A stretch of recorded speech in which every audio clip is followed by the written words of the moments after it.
So you can hear me. Then let me start out by saying, first of all, thank you so much for giving me an opportunity to say a few words about what I've been doing with regard to promoting rural education, which also is very helpful for promoting agriculture in rural areas in India. And this school is called GB School. G stands for my father and B stands for my mother. This school was established as a primary school to start with from first grade to fifth grade in July 1994. Then the school grew to a high school, meaning sixth grade to 12th grade, then to a degree college offering a bachelor's degree in arts and sciences, and later on, it also incorporated in an industrial training center offering 2-year diploma in fitter and electronic. And you can see this is a picture of high school. And this is the picture of degree college. And this is a picture of primary school. You can see a little bit because there are just too many trees, which I like in front of the school. Currently, the GB school has about 150 primary school children, to 450 high school children, and 200 about degree college students. Because of COVID-19, the population of students has declined by more than 50%. But still, even though COVID-19 in rural India is pretty much under control, but still parents are afraid to send their children to school. The population was more than double of what it is now.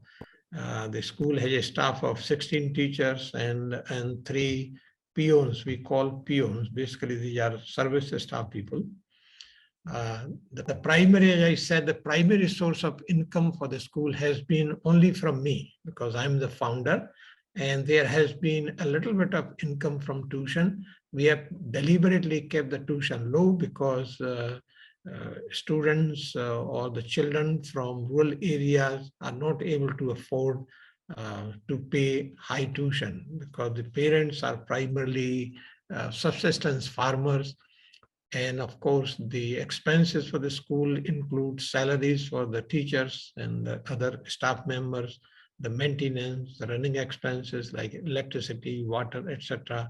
And of course, there are a variety of operational expenses. Primarily, these expenses have to do with official work.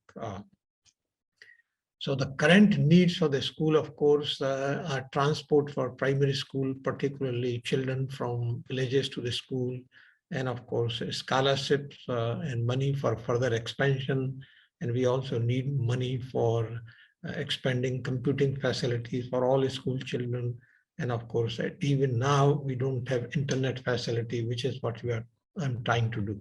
And the reason for the current needs is because I am on the verge of retiring, and that puts my resources to a pretty low limit. Until now, I have been the primary benefactor of the school. I have not received any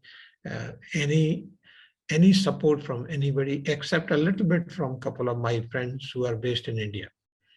So the impact of this school has been phenomenal in my rural area, not only in the area of educating students, but also the students who have graduated from high school as well as from degree college have either been self-employed, meaning that they have gone out and employed themselves by establishing small industries or opening shops and so on. But more importantly, they have gone on to getting government jobs as well as industry jobs. But the main point here is that this also helps with agricultural development, even though formally there is no agricultural education school, but the fact that the children are a lot more educated, so they and their parents are primarily farmers, So they help with agriculture on their parental small farms. And also the school has made a great contribution to socio-economic upliftment, particularly for the families where the students who graduated from the school have gotten jobs. Either they are self-employed or they have gotten jobs in the government sector or in the private sector. And also because of the education, the whole environment has improved, and that has led to the improvement in the quality of life. So to summarize, even though this is not a very large school by American standards, but still we have quite a few students, nearly over 1,000 students, and these students are making an impact not only in terms of public hygiene, in terms of improving their standard of living, and overall the school is making a significant contribution to the upliftment of the rural area. Most of the children come from rural areas within a radius of no more than 6, 7, 8 kilometers, primarily within a radius of about 5 kilometers, but there are some students who also come from a little bit outside of 5-kilometer area. So in that sense, the school has made a contribution, and my plan is if I can succeed in garnering enough financial support to expand the school further, primarily offering courses or training courses that will help the students who graduate from the school get government jobs or establish their own shops or self-employed.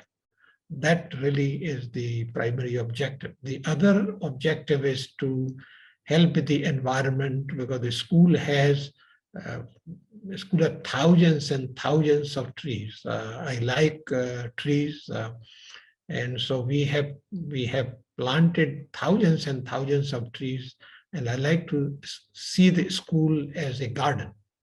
And that's what we are promoting in our rural area. The whole area really should look like a garden that will help with the environment. Hopefully that will help with the microclimate.